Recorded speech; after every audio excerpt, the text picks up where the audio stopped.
Hello everyone, I welcome you all to Geeky Script. Today I am going to show you how to install latest version of MySQL, that is version 8.2.45 on a Windows operating system.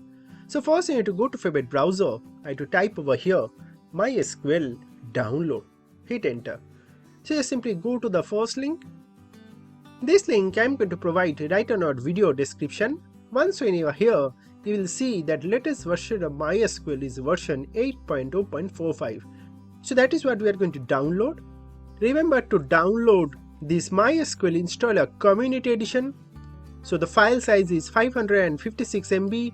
So just simply click on this download button.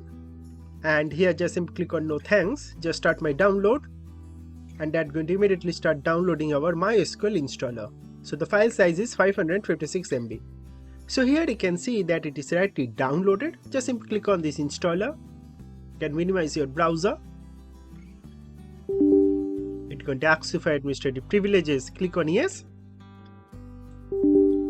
It's going to again ask you for administrative privileges. Click on yes.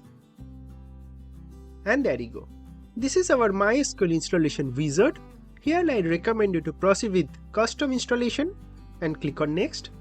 Here you need to expand each of this product MySQL server, and you need to select this product and you need to click on this arrow to put it under product to be installed. Similarly, you can also do the same for applications and expand MySQL Workbench and select this product and put it under product to be installed. Similarly, you can also do the same for MySQL shell. So select this and put it under product to be installed, and after that click on next. Click on execute. And there you go. You can see that our installation is rightly completed. Click on next. So it's ready to configure. Click on next again, and it's going to show you this type and network page.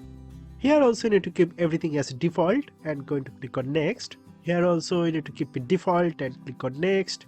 Here you need to provide a MySQL root password and repeat that password, or if you want to create a new user. So for that you need to proceed with add user. Again, I have a video about how to create a new user for MySQL, so please do follow that video to know how to add a user. For now I'm going to use default root user, so I'm going to type that password of root and I'm going to repeat that of password of root. I'm going to click on next. Again click on next. Here also keep it default and click on next. And click on execute. That's going to start executing all these different configuration steps. And it is rightly done. So configuration for MySQL server is successful. Click on finish. Now click on next again. So both these two options rightly selected. Click on finish. That's going to start MySQL shell and also MySQL Workbench. So MySQL shell is rightly open, and here is our MySQL Workbench. So you can maximize this. So this is the root user. So you can select this and to repeat that password of root. You can save this password in vault and click on OK. And there you go. This is our MySQL Workbench. So here you can write your code. I'll first forward and write some code. So here is our code. So first we need to start with creating a database. So we'll start with creating a database called EmployeeDB. So click on this run button. EmployeeDB is already created. Let's use our EmployeeDB that we have just now created. So now we are using our EmployeeDB. Next we'll insert or rather create a table called employee, which will have these fields called employee ID, first name, last name, email ID, hire date and salary. So this is the constraint for a table. So select this and click on this run button. It is rightly created. Let's insert some values to our table. You can see it's rightly created. Let's insert multiple values also using this query. So these are all also rightly created. Let's see our table. So select start from employee, and you can see that our table is rightly shown over here. Right, again how to write these queries. So for that also I have videos. So do check all these different videos on our Geeky Script channel. You can subscribe and you can also join our community.